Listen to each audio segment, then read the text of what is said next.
Napakainit na ng panahon at lalo pang umiinit ang aking dugo dahil po sa mga ginagawa ng mga private na hospital po sa ating mga kababayan.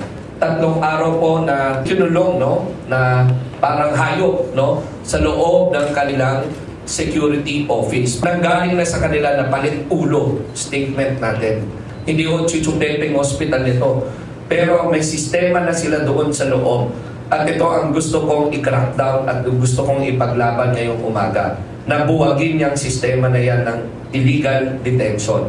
Nagugulat ako ngayong umaga na ito mismo, tao ang hindi rin-release, buhay na tao. Sa ating PNP, ang nagbibigay pa ng mga lisensya sa mga security agency na ito, na huwag papagamit na maging goods ng mga management company o negosyo tulad po ng ACE. Itong victim natin, nakasama ko natin, na naglakas loob pong lumapit sa aking tanggapan, hindi ko sila magkakilala. Separate case ito.